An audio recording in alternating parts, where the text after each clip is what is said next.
నిన్న ఢిల్లీలో భారీ పేలుళ్లు జరిగినాయి. ఎర్రకోట మెట్రో స్టేషన్ వద్ద కారులో ఈ విస్ఫోటనం జరిగింది. తొమ్మిది మంది, అంటే నిన్న పేపర్ వచ్చేటప్పటికి ఇప్పటికీ 13 మందికి పెరిగింది. ఆ మృతుల సంఖ్య 24 మంది, ఇంకా 20 గాయాలైనాయి. వాళ్ళందరూ ఎల్ఎన్జేపీ హాస్పిటల్లో ఉన్నారు. అమిత్ షా వెళ్ళి వాళ్ళని పరామర్శించడం జరిగింది. ఈ సంఘటనకు కారణాలను తెలుసుకోవడానికి అటు ఎన్ఐఏ కానీ, ఢిల్లీ భద్రతా సంబంధాలు కానీ, కేంద్ర నిఘా వర్గాలు కానీ, ఫోరెన్సిక్ దళాలు అన్నీ కూడా పూర్తి స్థాయిలో అక్కడికి చేరుకొని ఎవిడెన్స్ని కలెక్ట్ చేస్తున్నాయి. ఫోరెన్సిక్ ల్యాబ్కు అవి పంపిస్తున్నాయి. సో ఇప్పటికీ ఇది ఇంకా ఉగ్ర కుట్రనా లేకపోతే యాదృచ్ఛికంగా జరిగిందా అనేది ఇంకా అధికారికంగా అయితే నిర్ధారించలేదు. ఉగ్ర కుట్ర జరిగినట్టు ఒక అనుమానం అయితే ఉన్నది. సో జైషే మహమ్మద్ వాళ్ళు చేసినట్టు ఒక అనుమానం ఉన్నది. వైట్ కాలర్ ఉగ్రవాదం అనేది ఒకటి ఇప్పుడు కొత్తగా దేశంలో వచ్చింది. ఆ వైట్ కాలర్ ఉగ్రవాదం ఏంది అంటే మనం ఇక్కడ చూడొచ్చు. ఈ ఉగ్రకుట్ర వైట్ కాలర్ ఉగ్రవాదంలో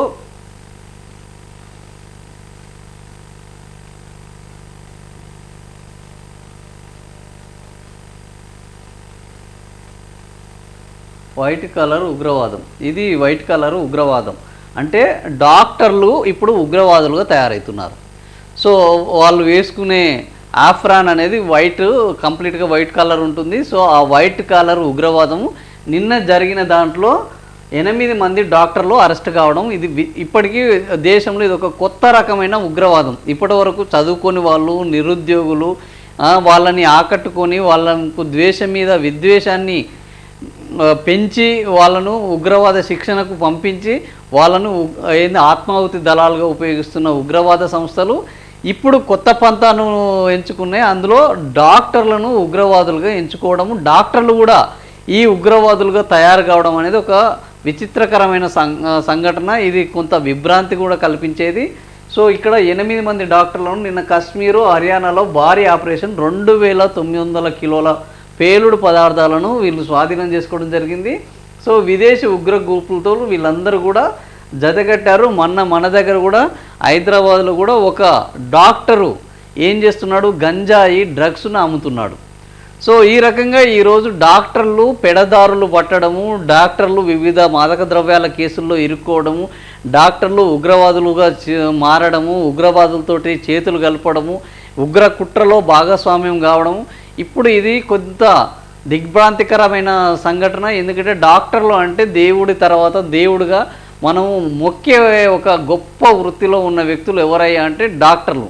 కానీ అలాంటి డాక్టర్లు ఈరోజు ఏం జరుగుతున్నది అని అంటే ఈరోజు ఆ డాక్టర్లు ఉగ్రవాదులతోటి చేతులు కలిపి ప్రాణాలను నిలపాల్సిన డాక్టర్లు ఈరోజు మాస్ కిల్లింగ్ అంటే వందలు వేలలో ప్రాణాలు పోవడానికి వాళ్ళు కారకులు కావడం అనేది ఈరోజు ఇది నిజంగా కూడా ఆలోచించాల్సిన పరిస్థితి. ఈ దేశంలో ఈ ఉగ్రవాదము, ఈ డాక్టర్లు ఈ ఉగ్రవాదం వైపు ఎందుకు వెళ్తున్నారు అని లోతుగా పరిశోధించాల్సిన అవసరం అయితే ఉన్నది.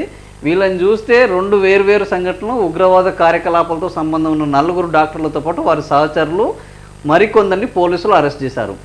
ఈ ఘటనలతో ఉన్నతమైన వృత్తిలో ఉన్న వారిని సైతం ఉగ్రవాద సంస్థలు తమ ఉచ్చులోకి లాగినట్లు వెల్లడి కావడంతో దేశంలో పెరుగుతున్న వైట్ కాలర్ ఉగ్రవాద వ్యవస్థ వెలుగులోకి వచ్చింది. సో జమ్మూ కాశ్మీరు, హర్యానా, ఉత్తరప్రదేశ్ ఏకకాలంలో జరిగిన అరెస్టులో 2900 కిలోలకు పైగా బరువు ఉన్న బాంబు తయారీ సామాగ్రి, రైఫిళ్ళు, పిస్టళ్ళు, ఇతర అనుమానాస్పద పదార్థాలను పోలీసులు స్వాధీనం చేసుకున్నారు.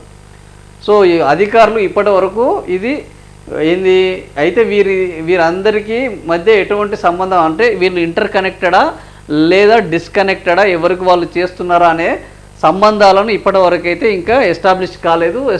అది అరెస్ట్ అయిన డాక్టర్లకు పాకిస్తాన్తో పాటు ఇతర దేశాల నుంచి కార్యకలాపాలు నిర్వహిస్తున్న విదేశీ ఉగ్రశక్తులతో సంబంధాలు అయితే ఉన్నాయి.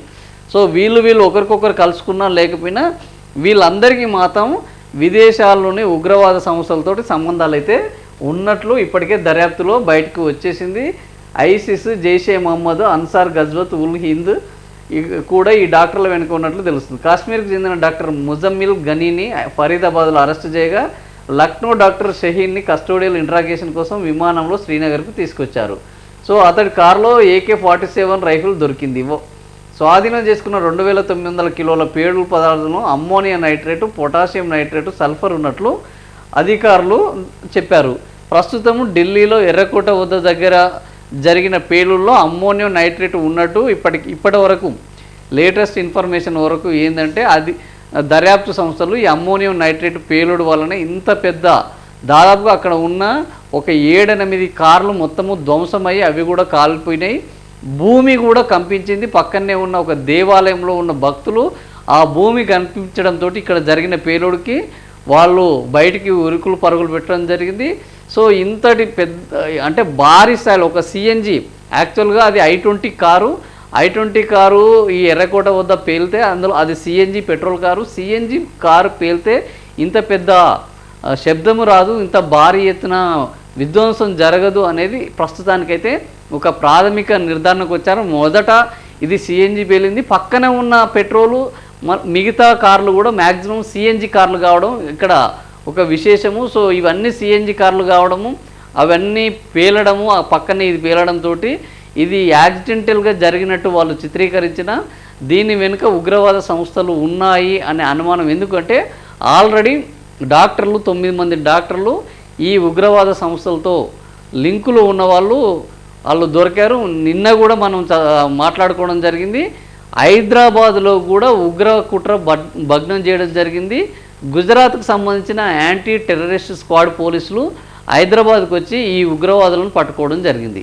సో దేశవ్యాప్తంగా ఈ ఉగ్రవాదులను అటు గుజరాత్లోను, ఇటు హైదరాబాద్లోను, అటు ఉత్తరప్రదేశ్లోను, ఇటు హర్యానాలోను, ఆ తర్వాత మనం చూడవచ్చు మిగతా ప్రాంతాల్లోనూ వీళ్ళందరూ కూడా అక్కడ హర్యానాలోను, కాశ్మీర్లోను వీళ్ళందరూ కూడా పట్టుకోవడం జరిగింది. సో ఇప్పుడు డాక్టర్లు ఈ ఉగ్రవాద చర్యల్లో ఉండడం అనేది కొంత దర్యాప్తు సంస్థలు ఇప్పుడు అసలు ఎందుకు ఇంత ఉన్నతమైన వృత్తుల్లో ఉన్నవాళ్ళు ఈ ఉగ్రవాద సంస్థలతోటి చేతులు కలుపుతున్నారు, అసలు డాక్టర్లు ఏం తయారు చేస్తున్నారు, డాక్టర్లను దీనికి వినియోగించడం వెనుక ఉన్న కారణం ఏంది అనేది ఇవన్నీ ఇప్పుడు వాటి మీద వాళ్ళు దర్యాప్తు చేస్తున్నారు. ఈ దర్యాప్తులో బయటికి రావాల్సినవి. ఎందుకంటే జనరల్గా ఇంజనీర్లు అయితే ఈ ఎలక్ట్రానిక్ డివైజెస్ని ఎట్లా వాడాలి, ఎలక్ట్రానిక్ డివైజ్ని ఏ విధంగా కనెక్ట్ చేయాలి, ఆ తర్వాత బ్యాటరీలు, వైర్లు, రిమోట్ కంట్రోల్, టైమర్లు, మెటల్ షీట్లు, ఇవన్నీ ఇంజనీరింగ్ విద్యార్థులకు చాలా అనుకూలమైనవి, ఆ సబ్జెక్ట్ తెలిసినవి. కానీ డాక్టర్లకు ఇది తెలియదు. అయినప్పటికీ డాక్టర్లు వినియోగించడం పట్ల ఉన్న మతలబు ఏందనేది కనుక్కోవాల్సిన అవసరం ఉంది. జైసే పోస్టర్లతో అక్టోబర్ 19న కాశ్మీర్లోని బన్పోరాన్ గాంలో బెదిరింపుతో కూడిన జైషే మహమ్మద్ పోస్టర్లు కనిపించడంతో అప్రమత్తమైన భద్రతా దళాలు చేపట్టిన దర్యాప్తుతో ఈ అంతర్రాష్ట్ర ఉగ్ర నెట్వర్క్ గుట్టు వెలుగు చూసింది. సామాజిక దాతృత్వ కలాపాల ముసుగులో వీరంతా నిధులు సేకరిస్తున్నారు. విద్యార్థులు ఇతరులను గుర్తించి వారిని ఉగ్రవాదులుగా నియమించడంలో అరెస్ట్ అయిన నిందితుల ప్రమేయం ఉన్నట్లు తెలిసింది. సో ఐఈడీల తయారీ కోసము ఆయుధాలు, మందుగుండుని సమీకరిస్తున్నారు. జాగ్రత్తగా వాహనాల్లో ఇతర చోట్లకు తరలిస్తున్నారు. డాక్టర్లను ఉన్నత విద్యావంతులుగా ముందు నిలబెట్టి వారి ద్వారా ఉగ్రవాద నెట్వర్క్ను విస్తరించాలనేది విదేశీ ఉగ్ర నిర్వాహకుల కుట్రగా కనిపిస్తున్నది. మహిళా డాక్టర్ షహీన్ కార్లో రైఫిలు, లైవ్ కార్ట్రిడ్జ్లను స్వాధీనం చేసుకున్నారు. గుజరాత్లో హైదరాబాద్ డాక్టరు.